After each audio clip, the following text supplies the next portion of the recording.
Assalamualaikum warahmatullahi wabarakatuh. Baik, video pembelajaran hari ini kita akan mempelajari kembali mengenai stokiometri bab 8, yaitu hukum-hukum dasar kimia part 2 atau bagian yang kedua. Nah, Ibu akan mengulas kembali ya materi minggu lalu, yaitu stokiometri part 1 atau bagian yang pertama. Nah, sedikit saja ya kita ulas kembali ya supaya bisa diingat ya antara materi yang kemarin dengan materi yang sekarang itu masih berkelanjutan.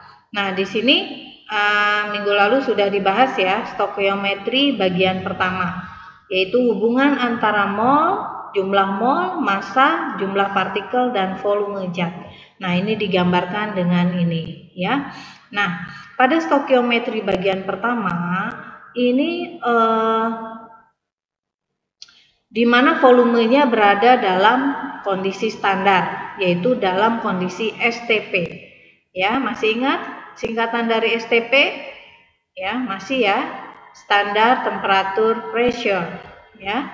Nah, artinya dia berada dalam tekanan dan suhu yang sama.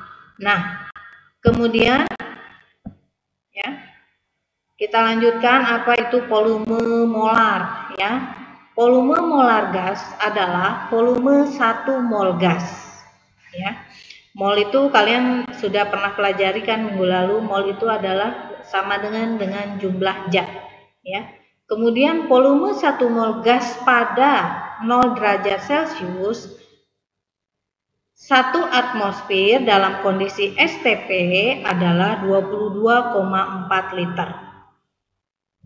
Pada semua keadaan STP ataupun bukan STP berlaku persamaan gas umum, yaitu persamaan sebagai berikut ya.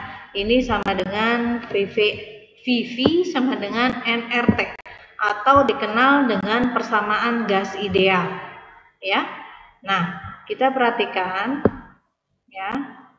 Nah, gini bahwa di sini diterangkan bahwa P adalah tekanan ya dalam satuan atmosfer, kemudian V adalah volume gas dalam liter, N adalah jumlah mol atau jumlah zat dalam mol, kemudian R adalah tetapan umum gas, yaitu 0,082 liter atmosfer per mol Kelvin ya.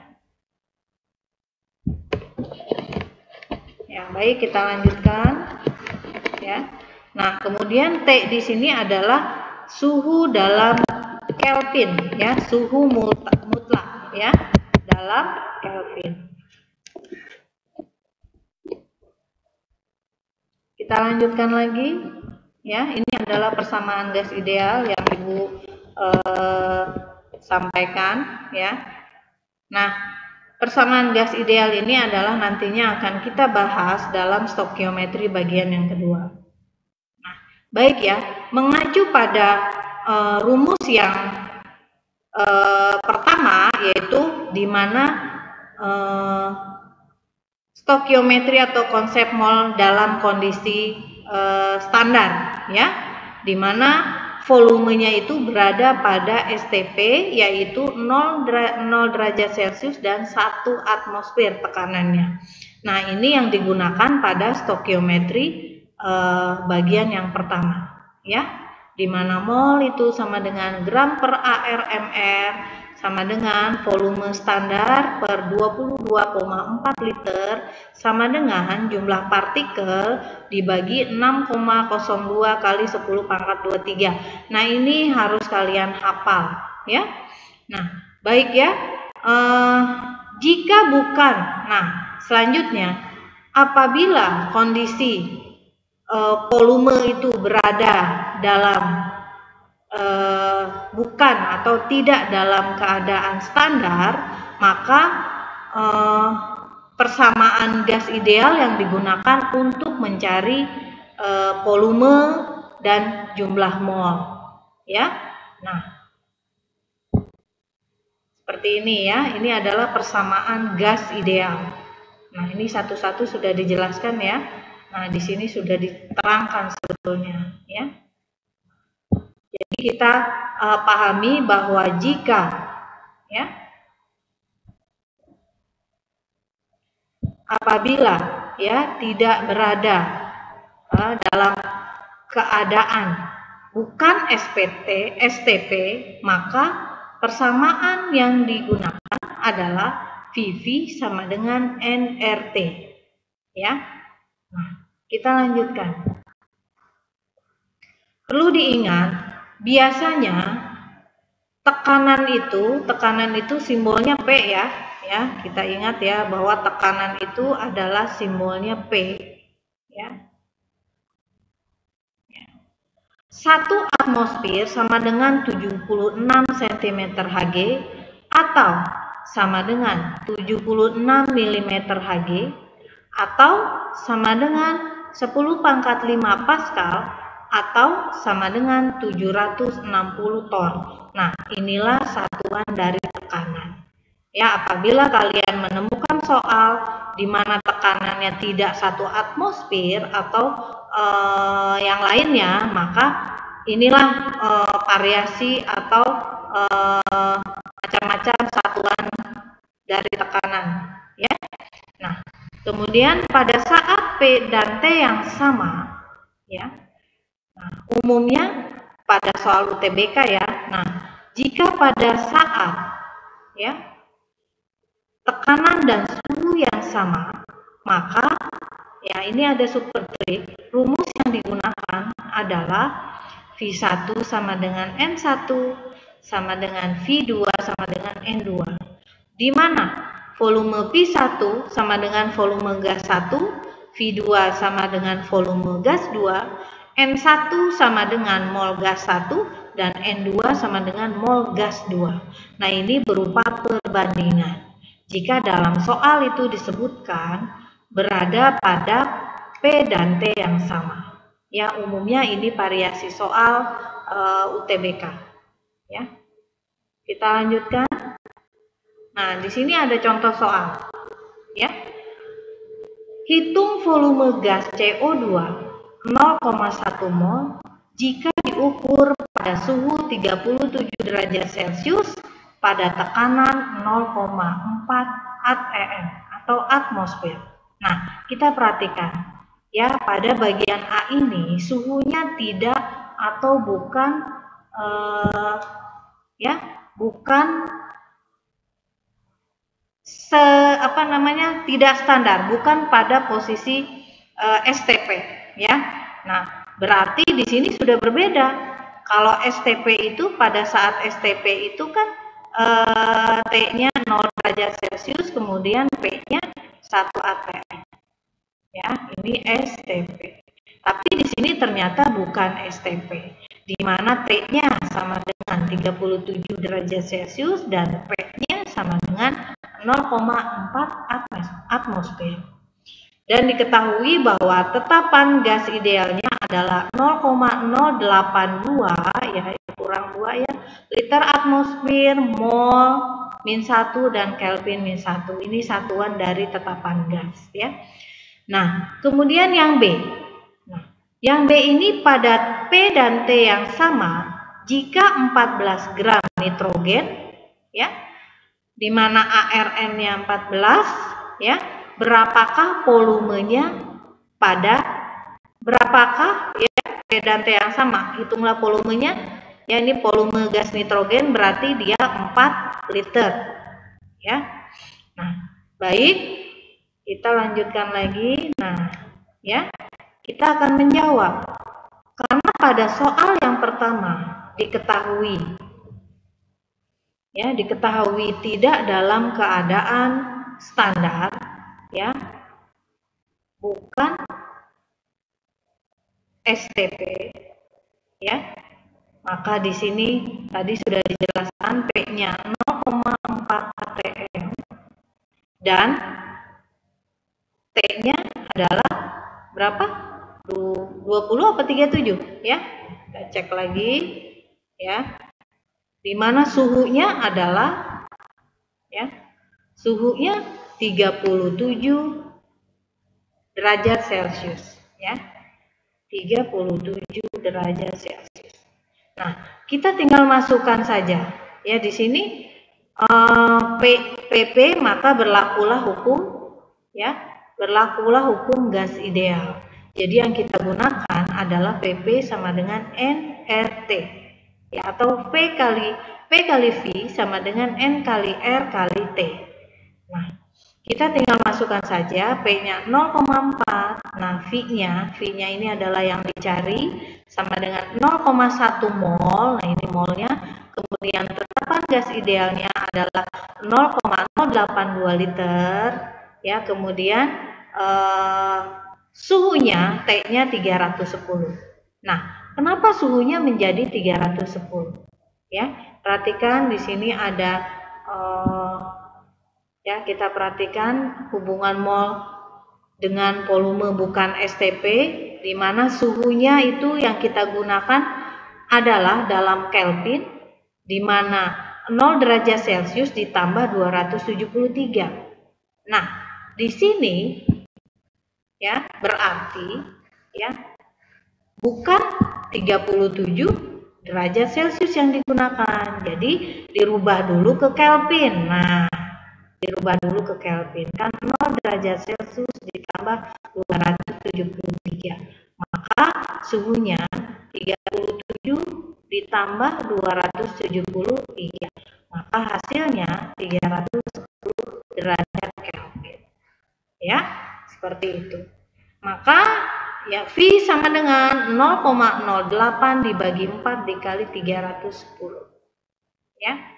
Nah, 4 ini kenapa ya? Kenapa jadi 4 di sini? Di sini hanya persoalan matematika saja, ya. 0,4 kali 0,1. Ya, maka perhatikan ya. Hasilnya berapa ya? Pi sama dengan ya ini maaf ya, ini adalah proses pembagian ya. Dibagi. Ya, jadi 0,4 dibagi 0,1 hasilnya 4 ya, maaf ya. Nah, kemudian V sama dengan ya, hasil pembagian ini 0,08 dibagi 4 sama dengan 0,02 dikali 310 Kelvin. Maka berapakah hasilnya? Hasilnya adalah V sama dengan 6,2 liter. Ya. Jadi V apa di sini yang ditanyakan? V volume dari gas CO2. Ya, berarti di sini volume apa? Ya, ini adalah volume gas CO2 sama dengan 6,2 liter. Selanjutnya yang B, ya. Yang B, ya, yang B ini diterangkan bahwa volumenya ya berada dalam kondisi sama, P dan T sama, ya. Nah, di sini ada keterangannya ya, ada clue-nya bahwa untuk soal yang B ini di mana P dan T-nya sama. Jika 14 gram nitrogen, ya, jika 14 gram nitrogen, di mana ARN sama dengan 14, volumenya 4 liter. Jadi berapakah volume gas nitrogen? Ya. Nah, kemudian kita gunakanlah rumus yang ini. Ya. Karena ya, ini adalah perbandingan volume gas karbon dioksida dengan gas nitrogen, ya. Keduanya ini adalah fase gas, maka digunakanlah pada P dan T yang sama. Ya, kita gunakan rumus ini. Lalu kita masukkan saja. Yang ditanyakan adalah V1 ya. Maka V1 per 0,1 ya sama dengan 4 dibagi 0,5. Ya, maka V-nya adalah 4, ini hanya persoalan matematika saja. 4 kali 0,1 ya, ini kali silang ya, 4,1 dibagi 0,5, maka hasilnya adalah berapa ya? mol sama dengan gram per ml. Ya, maka 14 dibagi 25 hasilnya 0,5. Ya. Nah, ini berapa sebetulnya? Ya, di sini hasilnya 25 ya. Ya. Hasilnya adalah 25. Oke. Nah, maka molnya ketemu, yang ditanyakan mol ya 14/25 sama dengan 0,5. Ya. Nah, 0,5 ini adalah molnya. Ya. Maka berapakah hasilnya di sini? Ya. Kita lanjutkan. Di sini ada latihan soal. Ya, jika diukur pada suhu 27 derajat Celcius dan tekanan 760 mm Hg gas oksigen ya atau O2 yang masanya 8 gram akan mempunyai volume berapa? Nah, ini sudah ada tandanya. Maka rumus yang digunakan adalah PPNRT. Karena kenapa? Dia bukan pada T dan P yang sama. Ya, maka kita gunakan rumus gas ideal. Kemudian yang kedua, pada P dan T tertentu, ya, 32 gram gas SO2 di mana ARS sama dengan 32, ARO sama dengan 16, bervolume 4 liter, berapa volume 22 gram gas O2 pada P dan T yang sama? Nah, kita gunakan rumus yang mana? Nah, posisinya adalah pada P dan T yang sama. Maka gunakanlah rumus yang kedua. Ya, yang ini. Ya, V1 per N1 sama dengan V2 per N2. Kita ingat yang ini adalah supertrip. Ya, supertripnya ya ini ya rumus yang digunakan. Ya. Nah, ya. V1 per N1 sama dengan V2 per N2. Ya. Nah, silakan dikerjakan latihan soal ini. Ya. Jika ada pertanyaan silahkan tanyakan ke Ibu melalui chat WA Ibu langsung ya, atau ya kamu bisa mengulang-ulang video pembelajaran ini agar bisa dipahami dengan baik. Ya, demikian penjelasan dari Ibu, dan Ibu mohon ya untuk persiapan PAT nanti, penilaian akhir semester nanti ya, kamu pelajari semua soal-soal yang sudah Ibu berikan ya, dan insya Allah kamu jika mau mempelajari dan mau belajar, insya Allah hasilnya akan baik ya. Demikian dari Ibu ya, video pembelajaran kali ini semoga bermanfaat. Jika ada kesalahan atau kalian belum paham ya, silakan hubungi Ibu. Sekali lagi Ibu jelaskan ya. Nah, demikian pertemuan hari ini ya. Wabillahi taufiq wal hidayah. Wassalamualaikum warahmatullahi wabarakatuh.